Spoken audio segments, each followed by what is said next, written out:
بسم الله الرحمن الرحيم. كتاب أنزلناه إليك مبارك ليدبروا آياته وليتذكر أولو الألباب. صدق الله العظيم.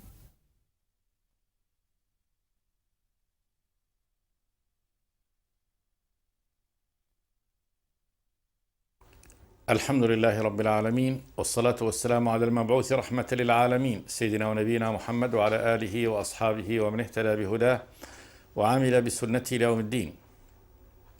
وبعد، فيقول الله تبارك وتعالى: لا يسمعون فيها لغوا ولا تأثيما إلا قيلا سلاما سلاما.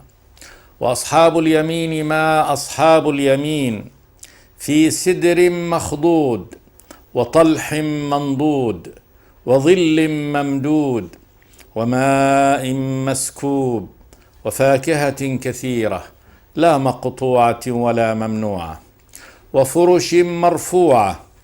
إنا أنشأناهن إنشاء فجعلناهن أبكارا عربا أترابا لأصحاب اليمين، ثلة من الأولين وثلة من الآخرين. وأصحاب الشمال ما أصحاب الشمال، في سموم وحميم وظل من يحموم لا بارد ولا كريم. إنهم كانوا قبل ذلك مترفين، وكانوا يصرون على الحنث العظيم، وكانوا يقولون إذا متنا وكنا ترابا وعظاما أئنا لمبعوثون أو آباؤنا الأولون. قل إن الأولين والآخرين لمجموعون إلى ميقات يوم معلوم، ثم إنكم أيها الضالون المكذبون لآكلون من شجر من زقوم فمالئون منها البطون فشاربون عليه من الحميم فشاربون شرب الهيم هذا نزلهم يوم الدين. في ختام وصف ما أعد الله تبارك وتعالى للسابقين، وهم أحد الأزواج الثلاثة الذين أخبر الله تبارك وتعالى عنهم أن أحوال الناس سينتهي إليها يوم القيامة، وكنتم أزواجا ثلاثة. هذه سورة الواقعة يوم القيامة التي أخبر الله تبارك وتعالى بأنه إذا وقعت الواقعة ليس لوقعتها كاذبة، لا بد أن تكون. الله حتمها سبحانه وتعالى وخلق الخلق منذ خلق الخلق، وحد هذا الحد وهو يوم القيامة ليقوم الناس لرب العالمين سبحانه وتعالى، ليعطي الرب جل وعلا كل صاحب عمل جزاءه، لتجزى كل نفس بما تسعى. قال جل وعلا: وكنتم أزواجا ثلاثة فأصحاب الميمنة ما أصحاب الميمنة وأصحاب المشأمة ما أصحاب المشأمة. عظيم هذه. والسابقون السابقون أولئك المقربون. وصف الله من نعيم السابقين سبحانه وتعالى، قال جل وعلا: والسابقون السابقون أولئك المقربون في جنات النعيم. ثم قال أخبر أنهم ثلة من الأولين، مجموعة كبيرة من الأولين، وقليل من الآخرين، على سرر موضونة مجالسهم منسوجة بالذهب متكئين عليها متقابلين، يطوف عليهم ولدان مخلدون ولدانا بأكواب وأباريق وكأس من معين لا يصدعون عنها خمرهم فينتهون منها بكثرة الشراب، يصدع عنها، ولا ينزفون يخرجون ما في بطونهم، وفاكهة مما يتخيرون ولحم طير مما يشتهون، وحور عين، نساء الجنة التي خلقهن الله تبارك وتعالى لأهل هذا النعيم، كأمثال اللؤلؤ المكنون صفاء أجسادهن جزاء بما كانوا يعملون. ثم قال جل وعلا: لا يسمعون فيها لغوا ولا تأثيما. لا يسمعون في الجنة لغو، أي كلمة لا معنى لها مما ينغص خاطرا أو يؤذي أذنا، ما في أذى للأذن، لا تسمع فيها لاغية. ولا تأثيما، سباب أو شتائم أو خصومة، ما في الجنة يعني خصومة قط، ولا يعني إحن ولا تباغض بين اثنين قط، وإنما هم كلهم أهل الجنة إخوانا على سرر متقابلين. لا يسمعون فيها لغوا ولا تأثيما إلا قيلا سلاما سلاما. كل أقوالهم سلم، كل سلام سلام، كل أقوالهم إنما هي في السلم، فليس فيها تباغض ولا تشاتم ولا تهاجر ولا زجر ولا لمز ولا غمز، كله إنما كل أقوالهم إنما هي سلم، وأقوال محبة وصداقة ومودة بين بعضهم بعض. لا يسمعون فيها لغوا ولا تأثيما إلا قيلا سلاما سلاما. ثم شرع الله تبارك وتعالى بعد ذلك في بيان نعيم الطائفة الثانية من أهل رحمته سبحانه وتعالى، وهم أصحاب اليمين دون المنزلة العليا وهم السابقون. قال جل وعلا: وأصحاب اليمين، اليمن والبركة ونعمة الرب تبارك وتعالى. ما أصحاب اليمين؟ لتهويل شأنهم وتعظيمه وإجلاله، هذا أمر جليل عظيم. ما أصحاب اليمين؟ قال جل وعلا: في سدر مخضود، يعني أن جناتهم سدر، وشجر السدر معلوم، ولكنه مخضود، قد خضض بمعنى أنه لا شوك فيه، ليس كسدر الدنيا الذي يعني تنهش أشواكه الثياب والبدن، لا، وإنما هذا سدر مخضود. فالنبق الذي في السدر ينال بدون هذه لا أشواك فيه، لا شوك في الجنة. وقد قال النبي صلوات الله وسلامه عليه في وصف السدرة اللي هي سدرة المنتهى، قال: يعني أوراقها كآذان الفيلة، لما رآها النبي صلى الله عليه وسلم، أي من كبرها، ونبقها كقلال هجر. يقول نبقها وهي ثمرة السدر كقلال هجر، قلة هي هذه الجرة التي يعني هي بمقدار ما يقل الرجل يعني يرفعه، هذه كبرها وعظمتها. في سدر مخضود وطلح منضود.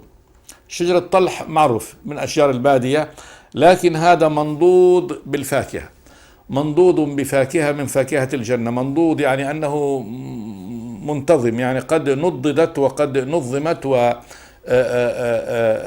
ثماره بعضها مع بعض. وطلح منضود وظل ممدود، ظل ممدود أبدا لا ينقطع.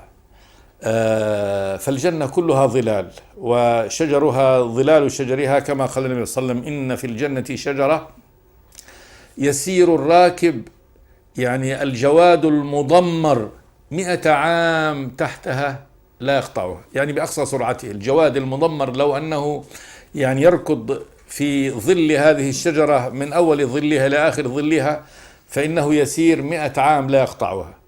وهذا معناه أنها تغطي مثل هذه الأرض التي نعيش عليها آلاف المرات. فإن الأرض التي نحن عليها الجواد المضمر يقطعها في مسافة أقل من هذا، في شهر يقطع من أقصى الأرض إلى أقصى الأرض، يعني يحيط حول جريه حول الأرض. فإذا هي أكبر من هذه الأرض بمراحل كثيرة، هذه ظل شجرة واحدة. وظل ممدود وماء مسكوب، ماء مصبوب يصب لهم، وهذا الماء قد أخبر الله تبارك وتعالى أن أنهاره ماء غير آسن. وفاكهة كثيرة، فاكهة كثيرة مما عهد مثله في هذه الدنيا ومما لم يعهد مثله مما ذكره الله تبارك وتعالى في هذه الجنة. لا مقطوعة ولا ممنوعة. لا مقطوعة فتأتي صيفا وتنقطع شتاء، أو تأتي في هذا الفصل وتنقطع في هذا الفصل، تكون الثمرة إنما هي كما هو الشأن في الدنيا. فإن ثمار يعني جنان الدنيا وبساتينها إنما هو فترة من فترة العام، قد تثمر صيفا وينقطع بعد ذلك حتى يأتي الصيف، أو شتاء وينقطع. أما هناك لا، ثمار الجنة أكلها دائم وظلها، فظلها دائم لا تنسخه شمس، وأكلها دائم، دائما ثمار الجنة، كل شجرة في الجنة ثمارها عليها، ما تقطف منها ثمرة إلا وتعود يعني مكانها واحدة، لا تنقطع منها ثمارها، وفاكهة كثيرة لا مقطوعة ولا ممنوعة، ولا تمنع عن طالبها وآخذها بأي صورة من صور المنع. أسوار مثلا هي مسورة أو أنها ممنوعة بحراس، لا، وإنما هي يعني مبذولة موجودة في كل وقت، ما لا منع، لا مانع يمنع منها قط، لا مقطوعة ولا ممنوعة. كما الشأن في يعني بساتين الدنيا، فإن بساتين الدنيا إما محاطة بالأسوار وبالحراس وبغيرها وبالنواطير، وإما أنها تأتي وقتا وتغيب وقتا. ثمار الجنة وفاكهة الجنة غير ذلك. ثم قال جل وعلا: وفرش مرفوعة. فرش الاتكاء عليها مرفوعة، مرفوعة على أسرة وعلى يعني كما قال تبارك وتعالى: وعبقرية، على رفرف خضر وعبقري حسان. ثم أخبر سبحانه وتعالى عن نساء يعني أهل الجنة، نساء أهل اليمين، قال: إنا أنشأناهن إنشاء فجعلناهن أبكارا عربا أترابا لأصحاب اليمين. إن الله سبحانه وتعالى يؤكد جل وعلا: أنشأناهن، خلقهن خلقا جديدا، أنشأهن إنشاء جديدا.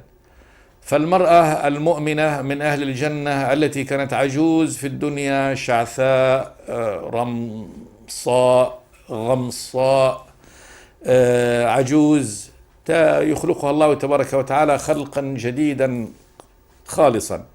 إنا أنشأناهن إنشاء جديدا، إنشاء للجنة، فجعلناهن أبكارا عربا أترابا لأصحاب اليمين. هذه النشأة نشأة جسدية ونشأة نفسية. فأولا جعلهن الله تبارك وتعالى يقول: فجعلناهن أبكارا، دائما كأنها لم تطمث قط، وتبقى على هذا النحو كذلك بكرا، مهما يعني وهي زوجة المؤمن مهما طمثت فإنها تعود بكرا كما كانت. أبكارا عربا، عرب نساء عرب جمع عروب، والعروب هي المرأة المتحببة لزوجها، يعني أهل حب لزوجها، وليست أهل كنود وغضب وبعد، لا، بل إنما هي عروب، عربا أترابا في سن واحدة. لا يتزوج المؤمن في الجنة امرأة تكون له امرأة كبيرة السن وصغيرة، وإنما كلهن في سن واحدة.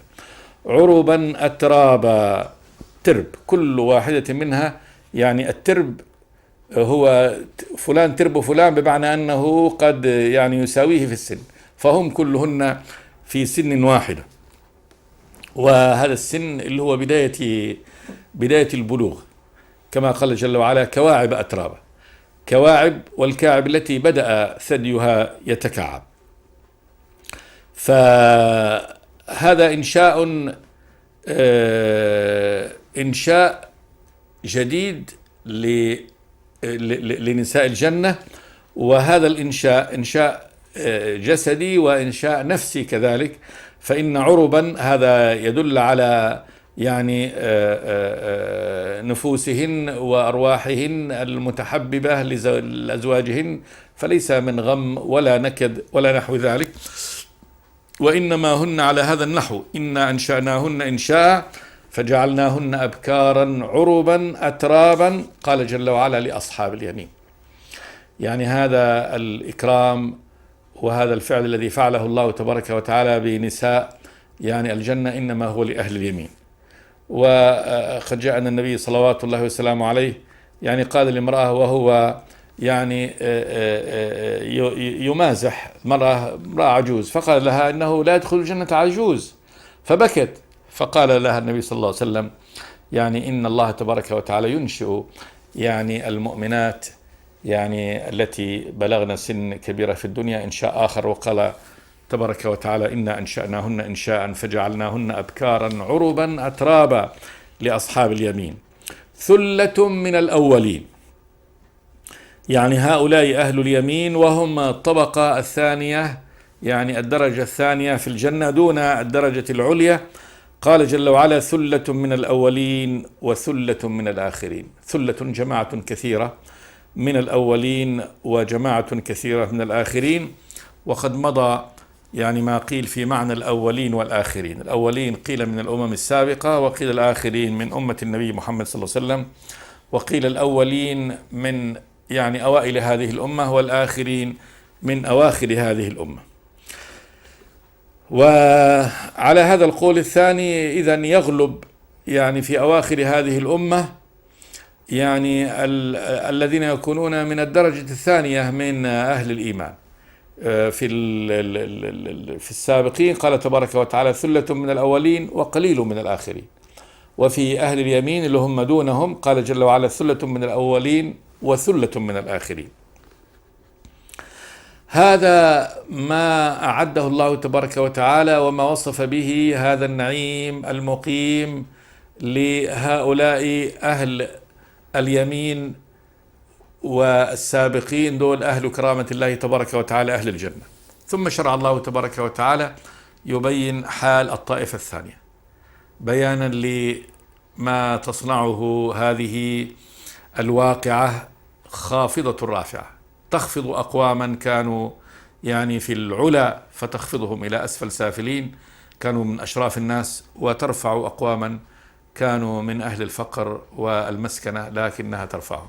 فهؤلاء الذين ارتفعوا إلى أن يكونوا من السابقين ومن أهل اليمين.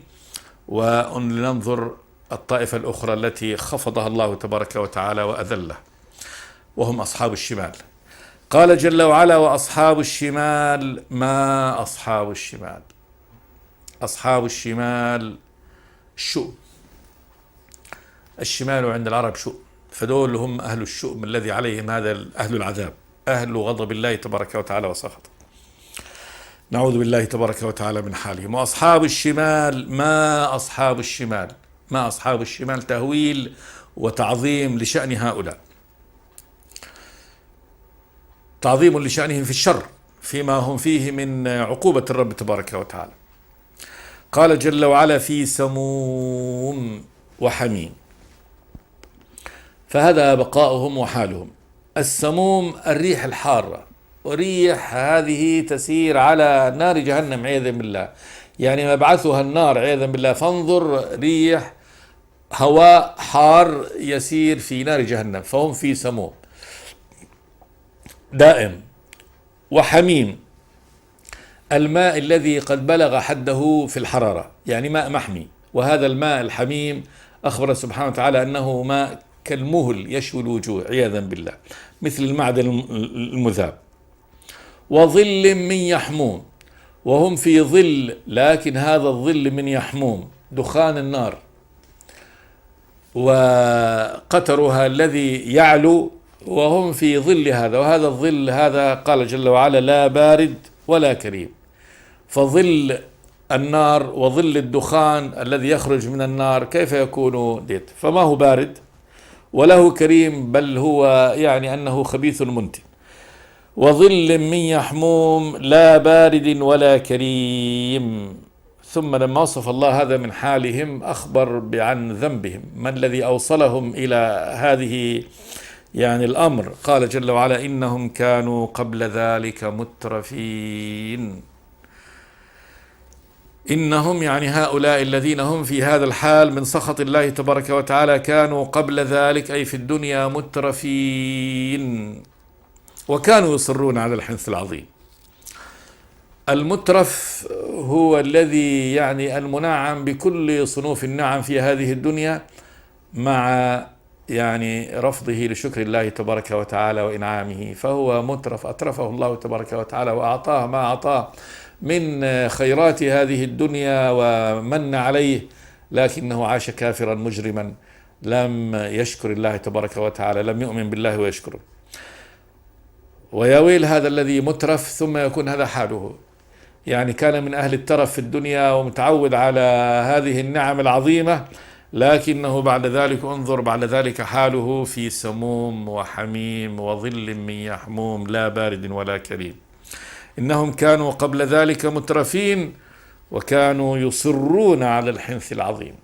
يصرون، الإصرار هو يعني العتو والبقاء في الذنب مع الاستمرار عليه، يعني مستمرون على ما هم عليه من الحنث الإثم العظيم، وهو كفرهم بالله تبارك وتعالى وشركهم به ورفضهم للحق وإنكارهم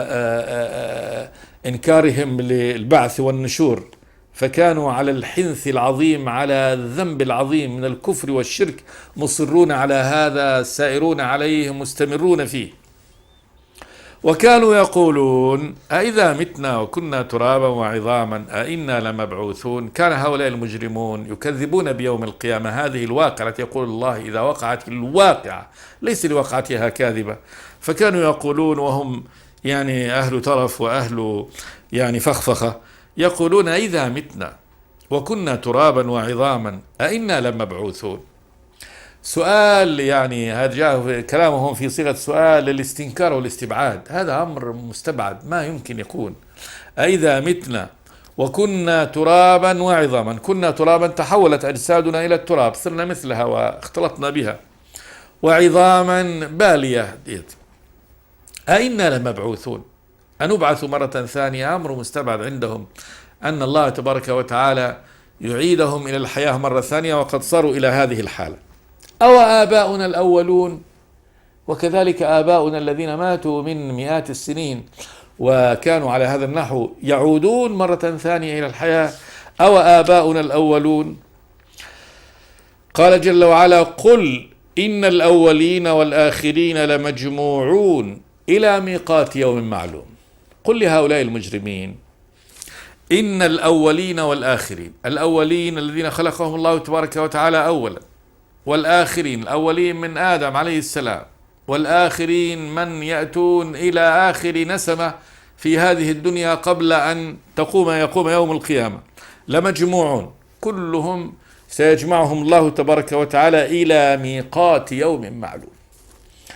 ميقات وقت محدد، يوم محدد معلوم عند الله، فهو يوم محدد مسمى معلوم عند الله تبارك وتعالى، وليس الأمر متروكا يعني أن ينشئ الله هذا وقت ما ينشئ، لا، بل إن هذا أمر معلوم مقدر محتوم عند الله تبارك وتعالى. لمجموعون، هذا يوم القيامة، إلى ميقات وقته الله تبارك وتعالى الناس، يوم معلوم عنده سبحانه وتعالى، فهو يوم مسمى ومعلوم. لكن الله تبارك وتعالى قد أخفى علمه عن كل خلقه سبحانه وتعالى، واحتفظ الله تبارك وتعالى نفسه وحده سبحانه وتعالى بعلمه. قل إنما علمها عند ربي لا يجليها لوقتها إلا هو، ثقلت في السماوات والأرض لا تأتيكم إلا بغتة. ثم في هذا اليوم إنكم أيها الضالون المكذبون، هذا حالكم سلذكم، إنكم أيها الضالون عن الحق المكذبون بالحق، فقد كذبوا بالحق، هذا الحق الذي أتاهم من رسولهم كذبوه وردوه، لآكلون من شجر من زقوم. لآكلون بالتأكيد بلام التأكيد، أنكم ستأكلون من شجر من زقوم، وهذا الشجر أخبر سبحانه وتعالى أنه شجر مخلوق في النار لا مثيل له في هذه الدنيا. أخبر بأن هذه الزقوم قال إنها شجرة تخرج في أصل الجحيم، طلعها كأنه رؤوس الشياطين، فإنهم لآكلون منها فمالؤون منها البطون. فهذه شجرة ملعونة كما قال الله تبارك وتعالى والشجرة الملعونة في القرآن، هذه شجرة الزقوم شجرة ملعونة. وقد أخبر النبي عن صورة من يعني ثمارها التي يأكلها الكافر، فقال النبي صلى الله عليه وسلم يا أيها الناس، لو أن قطرة من الزقوم، قطرة واحدة من ثمرة من ثمارها، قطرت على أهل الدنيا، قطرت في الدنيا، لأفسدت على الناس معايشهم. كان كل من في الأرض تفسد حياة الناس كلها، يعني أنها تسمم أنهارها، تقتل أحياء بحارها، تبيد زروعها، تقتل ناسها، ما يبقى أحد. قطرة واحدة. يقول النبي لو أن قطرة من الزقوم قطرت في الدنيا لأفسدت على الناس معايشهم، فكيف بمن هي طعامه وشرابه. فكيف يقول النبي كيف حال من هي طعامه وشرابه في صبحه ومسائه، دائما هذا طعامه الدائم. فهذه الزقوم عياذا بالله شجرة من نار، تخرج تتغذى بالنار، تنبت في أصل النار وتتفرع فيها وغذاؤها النار. إذن كيف يكون ثمرتها؟ ما ثمرة شجرة أصلها وفروع ويعني جذورها في النار وتعيش على النار.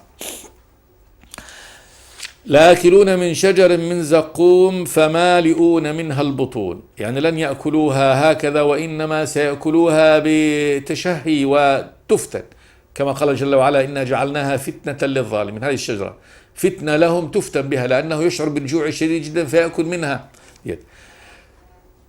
لآكلون من شجر من زقوم فمالئون منها البطون، يأكلونها بتشهي فيملأ بطنه، وهذه تقطعه بعد ذلك. فشاربون عليه من الحميم، عندما تتقطع أمعاؤه ويشعر بالعطش وبالظمأ الشديد فيبحث عما يطفئ هذا، فلا يكون أمامه إلا الحميم، النار الذي المحمي، وهذا المحمي ولا يبلغ حده من الحمو، كما قال جل وعلا يطوفون بينها وبين حميم آن. وهذا الحميم الآن كالمهل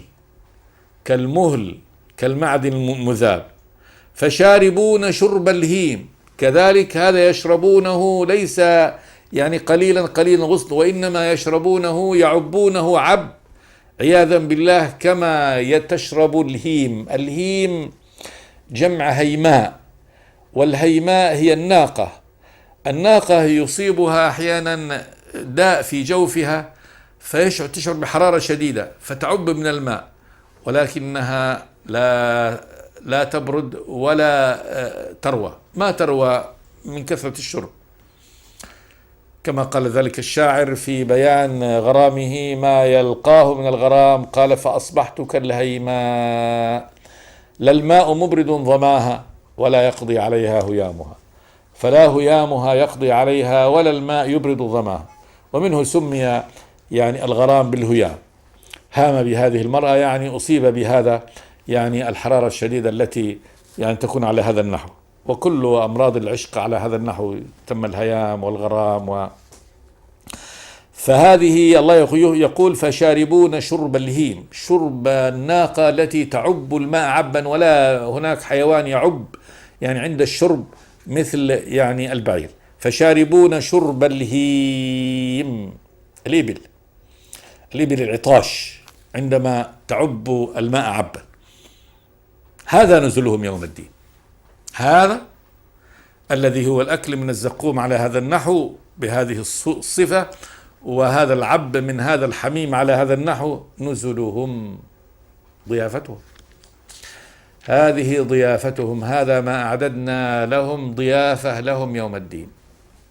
النزل هو ما يقدم للضيف قبل مجيئه، فإذا نزل بالقوم هم يقدمون له هذه، فهذا يسمى النزل، لأنه عندما ينزل بك ضيف تكون إتحافه وهذا، فهذه تحفته، هذا إتحاف هؤلاء. فالجنة نزل الله تبارك وتعالى لأهل طاعته، والنار الذي بهذه الصورة هذه النزل كذلك الذي أعده الله تبارك وتعالى لأهل معصيته. هذا نزلهم يوم الدين. ثم قال جل وعلا نحن خلقناكم فلولا تصدقون. نحن الله سبحانه وتعالى خلقناكم، نحن الذين أنشأناكم من العدم وأخرجناكم، فلولا تصدقون، فهلا صدقتم. هذا كلام الله، من الذي يتكلم بهذا؟ المتكلم بهذا الله سبحانه وتعالى، منزل هذا الكلام، هذه المواعظ العظيمة، وهذا الخطاب خطاب الرحمة من الله تبارك وتعالى لعباده، حيث يصف لهم يعني يوم القيامة على هذا النحو أنه واقع لا محالة، وهذا دعوة لهم ليتذكروا وليتعظوا وليرجعوا إلى ربهم وخالقهم سبحانه وتعالى. فبعد هذا الوصف الكامل يقول الله تبارك وتعالى نحن خلقناكم فلولا تصدقون، يعني فهلا صدقتم ربكم سبحانه وتعالى؟ من أصدق من الله قيل.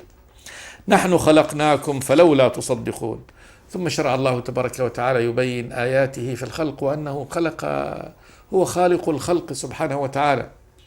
فبدأ سبحانه وتعالى بخلق الإنسان فقال جل وعلا: أفرأيتم ما تمنون أأنتم تخلقونه أم نحن الخالقون نحن قدرنا بينكم الموت وما نحن بمسبوقين على أن نبدل أمثالكم وننشئكم فيما لا تعلمون. ونعود إن شاء الله إلى هذه الآيات في الحلقة الآتية. أستغفر الله لي ولكم من كل ذنب والحمد لله رب العالمين. بسم الله الرحمن الرحيم. كتاب أنزلناه إليك مبارك ليدبروا آياته وليتذكر أولو الألباب. صدق الله العظيم.